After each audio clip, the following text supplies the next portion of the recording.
Good evening. 24 hours ago, it had seemed the battle in the Spratleys Sea might soon be over.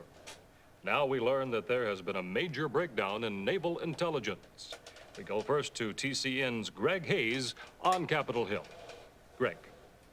Jim, this was a snafu that jeopardized the lives of thousands of U.S. sailors in the Spratleys area. And the politicians on the House Intelligence Committee want answers. Electronic intelligence gathering, or ELINT as they call it, demonstrated an almost total absence of Chinese submarines in the region. But the intelligence was wrong, and the American submarine Cheyenne nearly found out the hard way. On patrol, the Cheyenne was suddenly and unexpectedly confronted by several Chinese subs. While the Cheyenne escaped unscathed and managed to damage a number of enemy vessels, this incident has certainly shaken up the defense establishment here in Washington. Adrian Mann, what does all this mean for the future of this war? It means we better not expect China to walk away from the Spratleys without a major fight. Jim, we are witnessing China at the crossroads of history. Remember what triggered this war in the first place: oil. The Chinese have had their eye on the Spratleys since the foundation of the People's Republic. They wanted the oil they suspected was under the Spratleys. For China, which has only limited energy supplies, such resources would be invaluable. But they didn't have the technology to find it. The discovery of these huge reserves by the Bentic adventure gave them a reason to make their move. Any other driving forces at work? Yes, and his name is General Yu Q. Lee. Yu and his so-called petroleum faction believe that total self-reliance and isolation are the keys to China's future. Tremendous oil reserves are a critical ingredient in his thinking. Here's a man who rose to power by developing oil fields for Chairman Mao. I suspect that in the wake of the Spratleys oil discovery, Yu and Li Peng made a deal. Yu backed up Li Peng's bid for power with troops, and once in, Li Peng sent his navy to grab the Spratleys oil for General Yu. With Li dependent on General Yu's soldiers, you can bet that oil ranks 1, 2, and 3 in this regime's list of priorities. Li Peng and General Yu need these islands and the oil beneath them. I believe they will fight for it to the bitter end.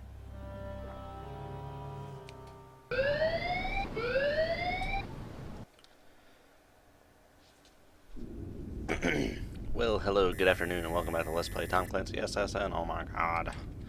Alright, so the Chinese are refusing to either respect or acknowledge our Total Exclusionary Zone. They're sending in another convoy, but this time we will not be sniping them from afar with cruise missiles. We'll have to get up close and personal and use our torpedoes. Excuse me, I just ate a little salty. Whoa, hello. Contact. Biologic. Alright, we got a message topside. Let's go up and see it.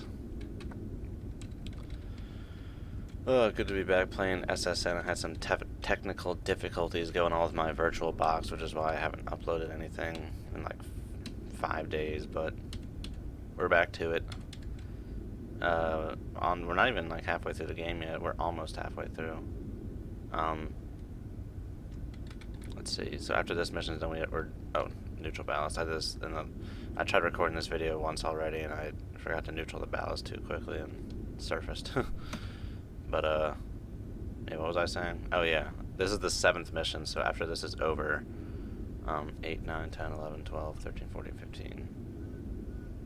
We'll be halfway done this LP when we're halfway through the next mission.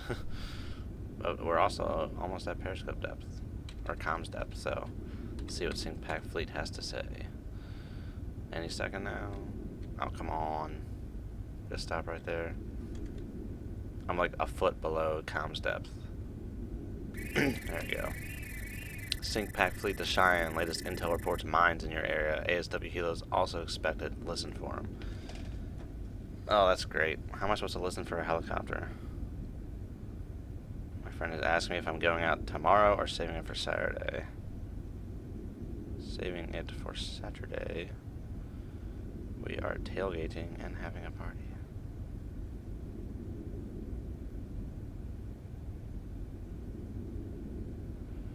Nope. Damn you, autocorrect. It doesn't work unless you press space or something. So I typed part T with like 2 T's instead of party, like P-A-R-T-Y. But whatever. Alright, I'm not really expecting anything much in terms of resistance at this waypoint, so I think I'm just gonna meet you at the meet you at waypoint Bravo. We're back to a 4 waypoint mission. But yeah, I think the next map is gonna have a good chunk of mines and shit, and ASW helos, and maybe other submarines. I don't know. Alright, well, if nothing eventful happens, I'll meet you at waypoint Bravo. See you then. Shit, someone just launched a torp. Oh god, evasive maneuvers. How could I be so stupid? Assume there's no one here. I think we have company, sir. Oh, no shit. Launch countermeasures, get the hell out of here. Crash dive, down, go, go, go.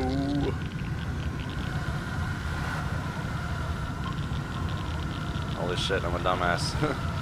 Man, I should have been a little more careful. I got a little overzealous there. Down, down, down, down, down. Alright. Rudder midships. Thankfully I didn't lose too much speed in that turn. I didn't use a completely full rudder.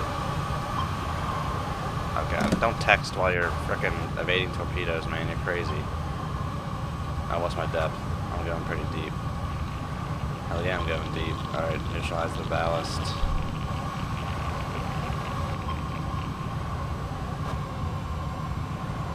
Level the planes. Alright, rise up. We don't want to be going too deep now.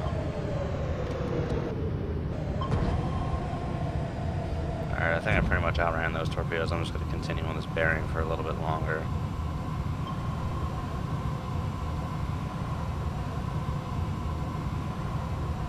Sorry, I'm texting my friend.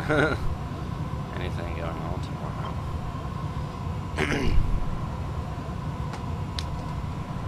Alrighty, that guy should be running out of fuel any second. That doesn't even know I'm here.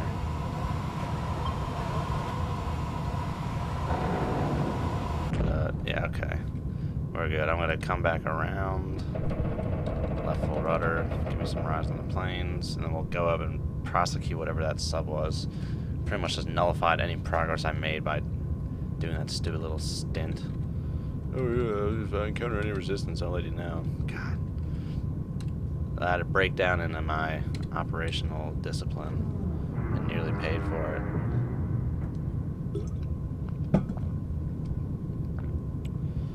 Alrighty, all ahead 1/3. Up we go.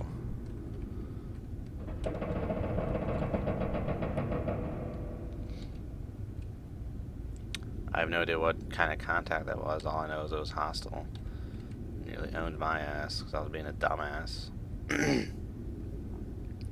But thankfully I was actually able to outrun those torpedoes. Alright, let's neutral it up here. Neutral it up.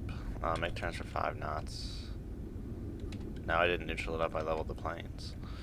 Yeah, I watched a documentary on the SR-71, man. That thing was an incredible piece of machinery, man. It's that recon plane that Americans developed in the Cold War. Still holds all the records for highest altitude and fastest speed.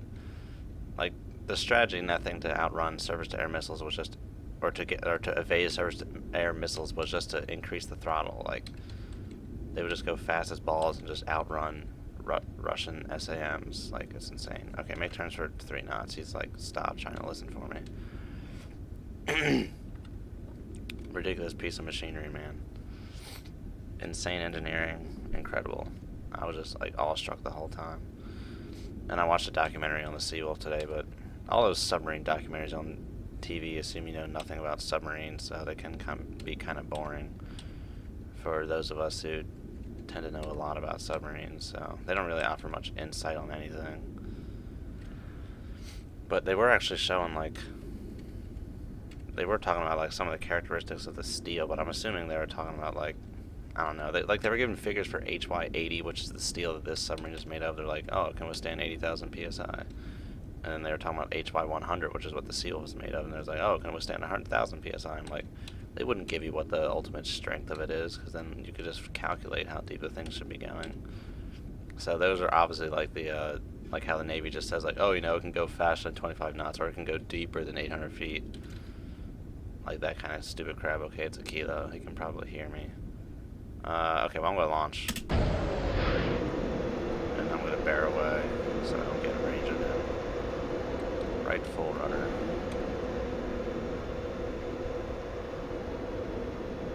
But yeah, I thought we were going to be right at that waypoint in no time, but yeah, this dude's here. But yeah, on Tuesday I went to the Avenged Sevenfold concert at their show in Baltimore at First Mariner Arena. Well, it's called Baltimore Arena now because the sponsorship ended, but damn, that was a good show, man. I had a lot of fun, but none of my friends would go with me, man. They're either busy or I guess I just don't have any friends who like Avenged Sevenfold. I don't know, I have kind of weird taste in music compared to most of the people I know. It's either like in college you're either like really hardcore about like EDM, electronic dance music, or you're like,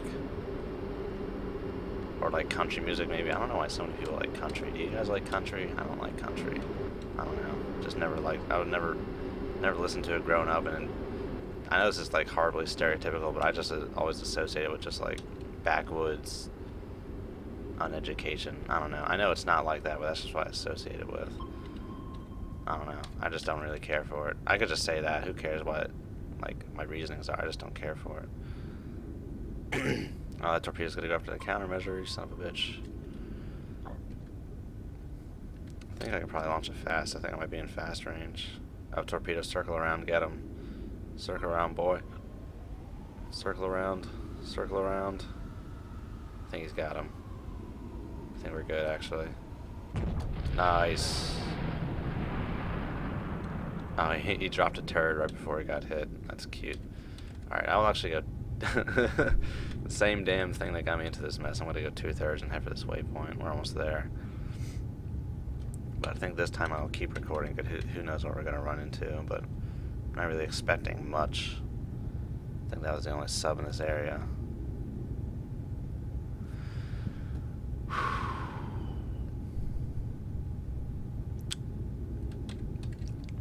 I don't know, the thing that kind of made me think no one's going to be here is oil rigs. Why would that make me think that no one's here? I don't know. The one mission that we have seen oil rigs, there's always been enemies at it. So I don't know why my line of thought lends me to believe that oil rigs means no enemy contacts in the area. It's kind of silly and foolish. As you can see, he almost owned my ass because I was flanking it. Don't worry, that's just that whale. Nothing to worry about. Ugh. Yeah, I got my hot sauce open over here because I haven't found anything to wipe it with yet. I like to wipe down the cap before I close it up. I just don't want it to be all crusty and crap. But, yeah. Been playing a lot of... I know I said this a lot, but playing a lot of multiplayer Dangerous Waters. It's fun, man. Like, please, guys, play with us. It's a lot of fun. I should really, like, set up, like, a formal... play date or something, like a formal day for all of us to get together and play some Dangerous Waters, because that would be a lot of fun. There's like some huge missions, man. There's like 8-person multiplayer missions. And I guess technically if you wanted to, you could do a multi-station battle, but those have never really worked out for me. I guess you could have some guy do sonar and some guy do TMA, but I don't know, everyone seems to get into their own grooves of how they should be like relaying info back and forth and everything. Alright, moving on. New sonar contact. Range 2,089 yards. Is that a mine? Meanie? Do we have mines at this waypoint? I assume so.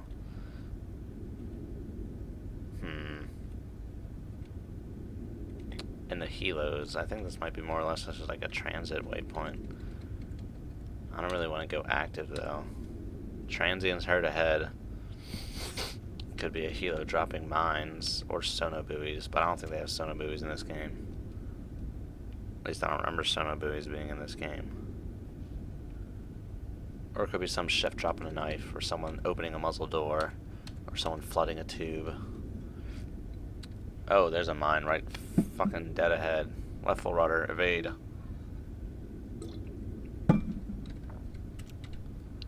I want to turn on my sonar to see these things, but I don't know if there are submarines out there. I don't know if they put submarines and mines in the same map. That seems kind of sadistic. I wonder how deep these mines go. I wonder if I could just run underneath of them.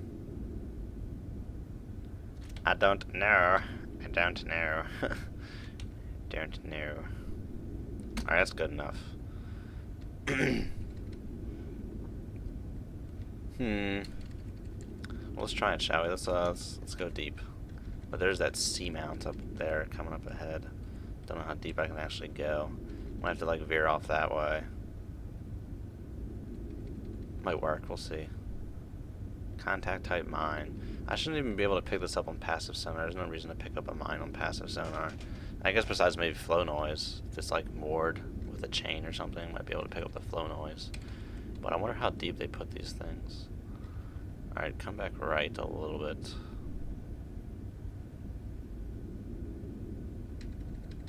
Actually getting kind of close to the bottom here. There's another layer coming up. Won't be able to hear them if I go beneath this layer, but that's fine. I should be far enough away that it doesn't matter. But I don't know if they're pressure activated or magnetic. They're probably magnetic. Probably detect my electromagnetic field or something.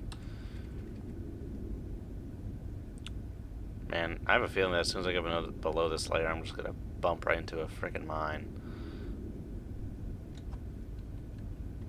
I'll keep going straight. Go straight. Go straight. Go straight.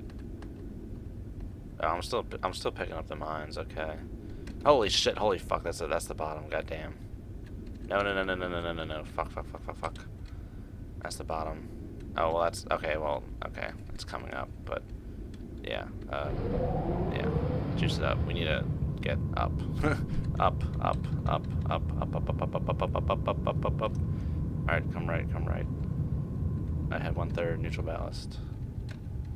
Level of planes. Oh, that was close. Not doing that crap again. Alright, well don't pop above the layer, stay right here, it's fine.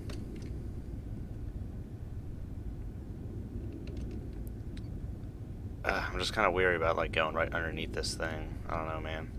I think I'm beneath it, so I feel like being above it would do more because of like the air bubble crap that breaks ship spines. Like that's not gonna hit you if you're beneath it. Like air bubbles go up. Wait, do I hear something on my headphones? No, I thought I was picking up a helicopter or something. Okay, well that mine was really close and it didn't blow up, so that's good. Holy crap, more mines. Yeah, I think I might be more or less safe down here, I don't know. Let's go a little deeper. Terrain's dropping off here.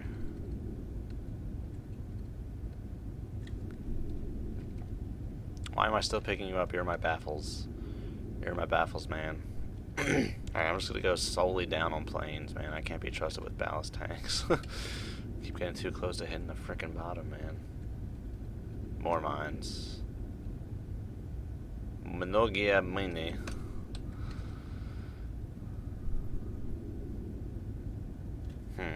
Okay, so I guess we're slowly but surely. Oh, we're like halfway there already. Getting a little closer than I thought. Not a bad thing, not a bad thing. Alright, come back to port a little bit. Another mine. Yeah, I think we're actually kind of safe down here, more or less, but I don't want to go too fast. So let's get turns for 5 knots. 5 knots is good. Das is gut, yeah. No, I don't speak German. Don't try and talk German to me. I don't speak it. I just know little random bits and pieces.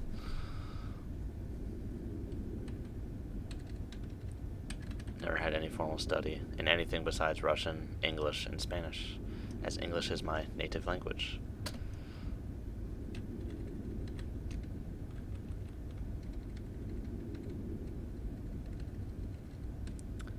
But yeah, when I went to the Avenged Sevenfold concert, man, that was loud. You're gonna call me a bitch, but next time I go to a concert like that, I'm bringing earplugs, man. Like, that shit was crazy. Alright, now hear me out before you bitch me out. If you have the earplugs, it's gonna make it, well, it will make it quieter, yes, but it'll also make it clearer. Like, when it was that loud, I couldn't make out the individual, like, notes and instruments as well. So with the earplugs, you'll be able to make it out even better, so it'll sound better. And dude, like, my ears were ringing for like 2 days, man. They might still be ringing. Hold on, let me take my headphones off and try and listen. Just for my ringing. No, I think my ears are pretty much back to normal, but I don't know. I want to have good hearing for my life, man, so I'm actually going to another show next Tuesday. I'm going to see Finch.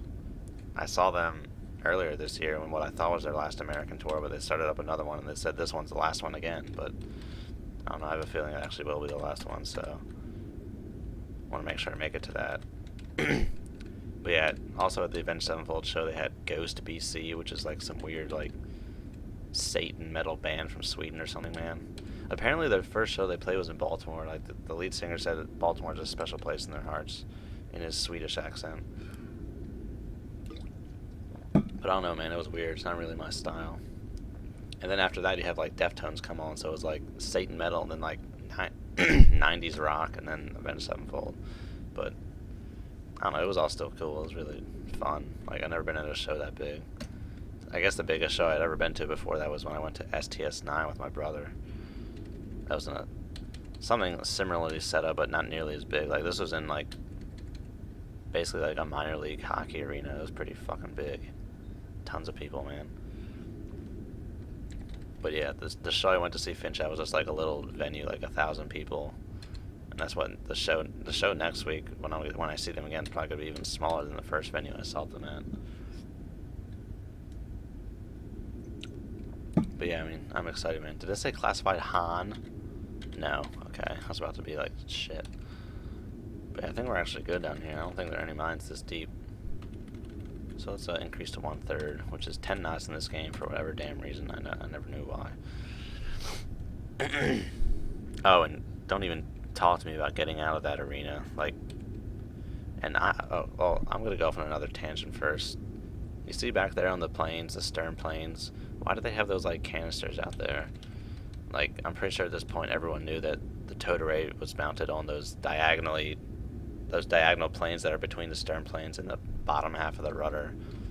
Like, I don't even know why they modeled those weird like pod things on the end of the planes. Like, we already knew at this point that that's not how the LA is set up. It has the two, like, I guess it's the two like towed array storage things come off to like at a, if you're talking about a unit circle, it comes off at no, let's just talk about like degrees. So the top of the rudder is 0 and the bottom is 180. They come off at 225 and 135, more or less. It's a little shallower than that, but like we already, like, if you see like pictures of like LA's in dry dock and shit like that, like you can see like that's how it is. At least for the newer tiers, like the Cheyenne definitely has those things that come off like that. I don't know how they did it on the old 688s. It might be these like weird things, these weird random vertical fins on the planes, but I don't know. Oh, but yeah, like leaving that venue, like I managed to park on the 5th floor of a 6th floor parking garage, so it took me like 50 minutes to get out of that parking garage after the show was over. Ugh. Like, that's why I wish they played it in DC at Verizon Center, because that's where the Cavs play. And I'm right near the DC Metro in College Park here, and like it's a Metro ride down and a Metro ride back. You don't have to wait to drive or anything. It's great. Like, it's awesome. Like, you might have to wait one train because of how crowded it is, but that's it. They come like every 5 or 10 minutes. Not this like wait in a parking garage for 50 minutes crap. But whatever. I digress.